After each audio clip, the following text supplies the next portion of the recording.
Halo, assalamualaikum warahmatullahi wabarakatuh. Kembali lagi di channel Prima Crypto. Oke, buat kalian yang baru datang di channel Prima Crypto, silahkan bantu subscribe channel Prima Crypto karena subscribe itu gratis dan nyalakan loncengnya agar kalian bisa mendapatkan notifikasi video terbaru dari saya setiap harinya. Oke, terima kasih buat kalian yang sudah subscribe. Semoga rezeki makin lancar dan selalu profit setiap hari. Buat kalian yang belum join di channel Telegram, silahkan join melalui link yang ada di deskripsi di bawah video ini, teman-teman ya. Oke, di kesempatan kali ini kita akan mencoba membahas Lunsi atau Terra Classic. Bagaimana kabar kalian, Lunsi Army? Semoga dalam keadaan sehat dan cuan everyday. Hari ini untuk Lunsi sedikit mengalami penurunan 3,32% di bulan November ini, teman-teman ya.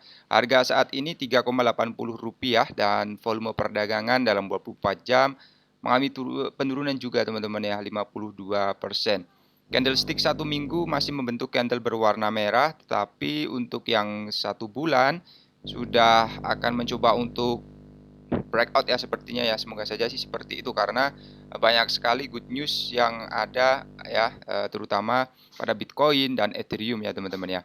Jadi untuk global crypto market cap hari ini mengalami kenaikan juga 0,116%. Bitcoin kembali di angka 321 juta, Ethereum 24 jutaan dan BNB 5,1 juta rupiah teman-teman ya. Kemudian video ini hanya sekedar sharing berbagi ke teman-teman semua segala keputusan untuk berinvestasi ada pada diri kalian sendiri, gunakan dana dingin, dana bebas dalam melakukan investment ya teman-teman.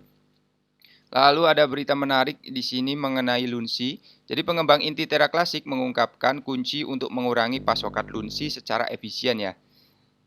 Oke, di sini ada Zaradar percaya bahwa pembakaran Lunsi yang lebih cepat akan dihasilkan dari kombinasi berbagai faktor. Jadi dalam klip komunitas Terra Classic Ask Me Anything dengan Tobias Anderson Zaradar pada 23 Oktober yang dibagikan hari ini oleh Terra Rebels, teman-teman. Jadi pengembang membahas kunci untuk pembakaran Lunsi yang lebih efisien. Ya, kemudian Zaradar tidak percaya itu adalah tarif pajak pembakaran yang tinggi.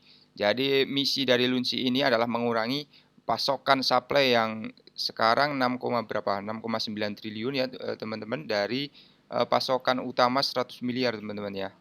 Jadi sangat berat sekali memang untuk pengurangan supply-nya ini. Jadi harus ada strategi-strategi yang dipikirkan ya teman-teman ya.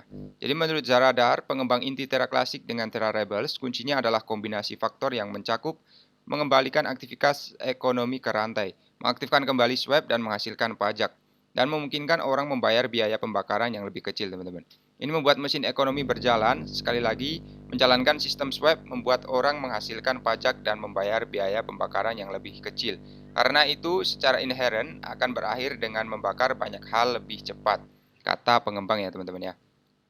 Sementara pengembang menegaskan itu akan lambat untuk beberapa tahun pertama dan ia percaya bahwa jika rantai dapat menarik kasus penggunaan dunia yang nyata. Jaringan dapat membakar kelebihan pasokan Lunsi hampir pada tingkat ekosistem ya dan jatuh pada bulan Mei. Kemudian Anda tahu itu mungkin akan lambat untuk beberapa tahun pertama, kata Zaradar, tetapi jika berhasil untuk mencapai semacam titik krisis dalam hal transaksi dunia nyata di jaringan, pada akhirnya itu akan mulai mempercepat dan kecepatan yang pada akhirnya mungkin sama dengan crash itu sendiri, setidaknya untuk jangka waktu tertentu. Jadi perlu dicatat bahwa Terra Rebels berharap untuk mengaktifkan kembali swap di jaringan dan akhirnya mengembalikan stablecoin USDC yang sudah tidak berfungsi. Sesuai pernyataan dari Zaradar, Alex Forsyth dan anggota Terra Rebels lainnya, Max bekerja untuk menggabungkan kedua proposal repack USDC, teman-teman. Jadi seperti dilansir di web ini ya, seminggu yang lalu USDC akan menjadi mata uang cadangan jaringan berdasarkan rencana. Khususnya kontrol algoritma USDC membakar Lunsi dengan adopsi USDC yang lebih besar.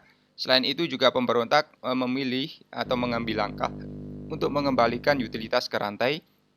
Misalnya kode mengaktifkan kembali interblockchain IBC sudah siap ya. Menurut laporan juga selain membuka kunci likuiditas dengan saluran IBC dibuka kembali proyek dalam ekosistem Cosmos dapat mengadopsi Lunsi sebagai metode pembayaran untuk menarik komunitas aktifnya.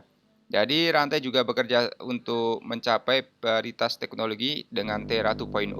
Akibatnya itu akan kompatibel ya dengan aplikasi terdesentralisasi Terra di apps dan membuat jaringan Terra Classic menarik untuk proyek-proyek ini. Teralabas meluncurkan Tera Klasik di app pertamanya pada hari Sabtu, sebuah permainan lotre yang mengalokasikan 26% dari kumpulannya ke dompet bakar. Kemudian pasokan Lunsi tetap di lebih 6,8 triliun dengan total lebih dari 24 miliar terbakar dan pajak membakar 7,7 miliar dari total itu, teman-teman. Setelah itu juga ada dari Binance, Lunsi schedule from weekly to monthly. Jadi Binance Lunsi Burn akan berubah ya teman-teman sepertinya.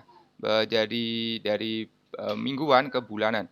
Pertukaran kripto terbesar di dunia berdasarkan volume perdagangan telah berkontribusi besar pada kebangkitan Lunsi dan pertukaran telah membakar biaya yang diperoleh untuk pesangan perdagangan spot margin Terra Classic selama lebih dari sebulan.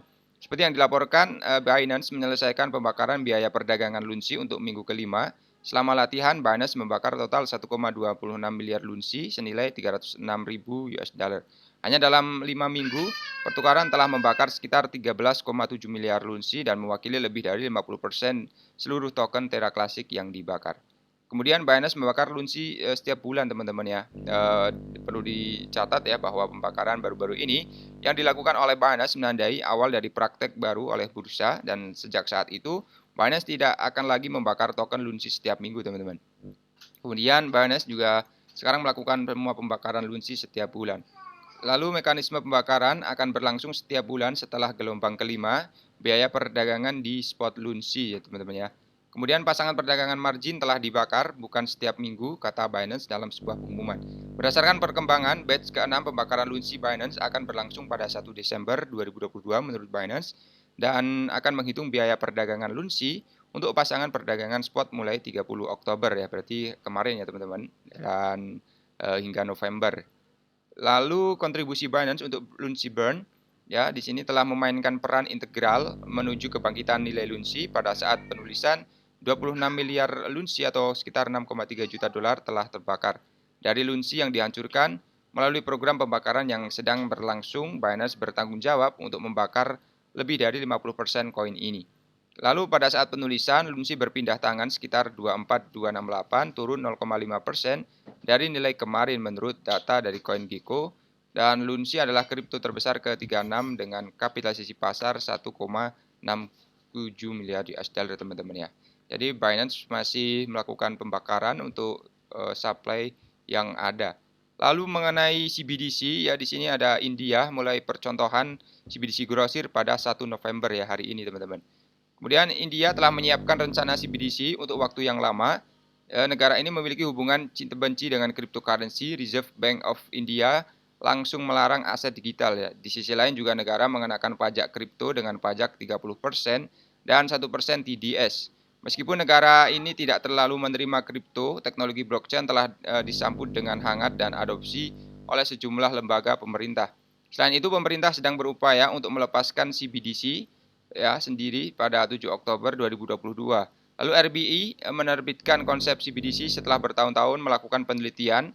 Reserve Bank of India berencana untuk memperkenalkan percontohan CBDC grosir pada 1 November. India akan merilis versi CBDC retail dalam sebulan ya teman-teman. Bank Sentral India menyatakan bahwa kasus penggunaan utama untuk CBDC negara itu adalah dalam menyelesaikan transaksi pasar sekunder, kemudian sekuritas pemerintah, dan hal ini terutama karena akan mengurangi pengurangan biaya untuk transaksi. Bank sentral telah memilih 9 bank terkemuka di negara itu untuk peluncuran proyek percontohan. Bank-bank yang terpilih sebagai pilot adalah HDFC, Bank ICC, ya, Bank dan Mahindra Bank. Kemudian banyak lagi orang posisi India pada kripto tidak jelas ya meskipun negara ingin melarang mereka pada satu waktu. Jadi hal itu tidak mungkin dilakukan tanpa kerjasama regulator internasional. Kemudian awal bulan ini juga perusahaan kripto juga menentang pendekatan usang oleh Reserve Bank of India.